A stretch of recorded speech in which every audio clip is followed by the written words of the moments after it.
என்னுடைய பேர் நாகலக்ஷ்மி. நான் ஒரு உணவு பாதுகாப்பில் ஒரு பயிற்சியாளராக இருக்கேன் அரசாங்கத்திலேருந்து. ஏவிஐடி காலேஜில் நம்ம 2 நாள் ஸ்டூடெண்ட்ஸுக்கான ஒரு கைடு, நம்ம எப்படி அந்த பிள்ளைங்களை என்னெல்லாம் ஒரு ஆப்பர்ச்சுனிட்டிஸ் இருக்குது, எப்படி எடுத்துகிட்டு போகலாம் அப்படின்ற ஒரு விஷயத்தை நம்ம பேசியிருந்தோம். அதில் முதல் நாள் பார்த்திங்கன்னா ஒரு நேஷ்னல் லெவல் ரிசோர்ஸ் பர்சன் அப்படின்ற ஒரு டாக்டர் டெப்ரிஷிஸ் டே அப்படின்ற ஒரு ஃபார்மிங்லேருந்து ஃபோக் வரைக்கும், அதாவது வயல்வெளியிலேருந்து தட்டு வர வரைக்கும் எப்படி அந்த உணவு வருது, அதில் நம்ம என்னெல்லாம் பார்க்கணும் அப்படின்றது ரொம்ப விளக்கமாக ஸ்டூடெண்ட்ஸ்க்கு சொல்லி கொடுத்துருந்தாங்க. அதை சார்ந்து 2வது நாள் பார்த்திங்கன்னா சிறுதானியங்களை பற்றி பேச சொல்லியிருந்தாங்க. அப்படி சிறுதானியங்களை பற்றி பேசுகிறப்ப நிஜமாகவே நம்ம சிறுதானியங்களுக்கு டெமோ பண்ணி காட்டணும் அப்படின்ற மாதிரி 2 ரெசிபி பண்ணினோம். ஒன்று மில்லட் சாலட் ஒன்று பண்ணோம், இன்னொன்று மில்லட்டில் உள்ள கிச்சடி ஒன்று பண்ணினோம். ஸோ அதை டேஸ்ட் பண்ணி ஸ்டூடெண்ட்ஸ்க்கு நடுவில் இந்த மாதிரி இது எக்ஸ்போஷர் கொண்டு வரணும். இது காரணம் என்ன அப்படின்னா, தினசரி கிச்சனில் பார்த்திங்கன்னா தினசரி எல்லா தாய்மார்களும் சரி நம்ம ஈஸியாக கிடைக்கக்கூடிய உணவுகளை சார்ந்து போகிறோம். நம்ம எது நம்மளுடைய முன்னோர்கள் வச்சுருந்த உணவோ அதை யாருமே செய்யறதில்லை. நம்மளே இப்போ செய்யலை அப்படின்னா நம்மளை சார்ந்த சங்கதிகள் எப்படி செய்வாங்க அப்படின்ற ஒரே ஒரு விஷயம்தான்.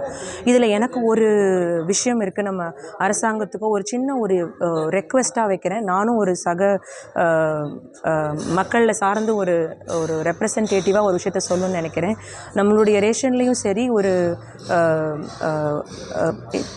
நம்ம மத்திய அமைச்சரும் சரி, மாநில அமைச்சரும் சரி, ரேஷனில் கொடுக்கக்கூடிய சப்ளை நிறைய விஷயங்கள் நல்ல விஷயங்கள் பண்ணுறோம். இப்போ ஃபார்ட்டிஃபிகேஷன்லாம் கொண்டு வந்திருக்காங்க. சிறுதானியங்களையுமே ஒரு சின்ன ஒரு பேக்கெட்டாக கொடுத்தாங்கன்னா ஒரு காமன் மேன், அதாவது நம்ம நியூட்ரிஷன் சத்துக்கள் குறைவு நிறையா பேசுகிறோம், இந்தியா அனிமியாவை நோக்கி போயிட்டுருக்குன்னு சொல்கிறோம். அப்படி இருக்கிற பட்சத்தில் ஒரு காமன் மேனுக்கு மில்லட் போய் சேரணுன்றது தான் என்னுடைய எண்ணமாக இருக்குது. ஸோ அதுக்கு இந்த ஒரு விஷயங்கள் நம்ம கொண்டு போய் மக்களுக்கு சேர்க்கறதுல எனக்கு ரொம்ப மகிழ்ச்சியாக இருக்குது. நான் அந்த பிள்ளைங்களுக்கு அந்த விஷயத்தை எப்படி பண்ணணும், நீங்கள் வீட்டிலேயே அதை பண்ணணும். இப்போ இருக்கிற ஜென்ரேஷன்ஸ் குக் பண்ணணும், நீங்கள் குக் பண்ண தெரிஞ்சுக்கிட்டால் மாத்திரம்தான் அடுத்த ஜென்ரேஷனுக்கு ஏதோ கொஞ்சமாவது போய் சேரும்ன்ற மெசேஜை நான் கொடுத்தேன் ஸ்டூடெண்ட்ஸுக்கு. ஸோ அந்த வகையில் அது ரொம்ப மகிழ்ச்சியாக இருந்தது. ஸோ இந்த குக்கிங் ஆர் இந்த கேட்ரிங் இண்டஸ்ட்ரியில் ஒரு கடந்த 20 வருடங்களாக எப்படி ஒரு கிச்சனில் ஆரம்பித்த என்னுடைய லைஃப் இன்றைக்கி ஒரு ஃபுட் சேஃப்டியில் நம்ம ஒரு ட்ரெயினராக இருக்கோம். அதுவும் தமிழ்நாட்டிலேருந்து வேறு ஸ்டேட்டில் போய் இருக்கக்கூடிய ஒரு ட்ரெயினராக இருந்து ரீசெண்டாக எனக்கு south Indian women achiever award கூட கொடுத்தாங்க அந்த விஷயத்தினால தான்.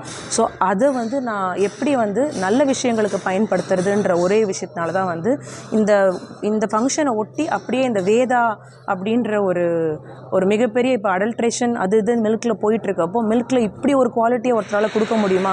பச்சைமலை கொல்லிமலை அடிவாரத்திலேருந்து வரக்கூடிய பாலை நேரடியாக அதில் குவாலிட்டி காம்ப்ரமைஸே கிடையவே கிடையாது. ஸோ அதில் எல்லா டெஸ்ட்டையுமே அவங்க பண்ணி அந்த ப்ராடக்டை கொண்டு போய் சேர்க்குறாங்க.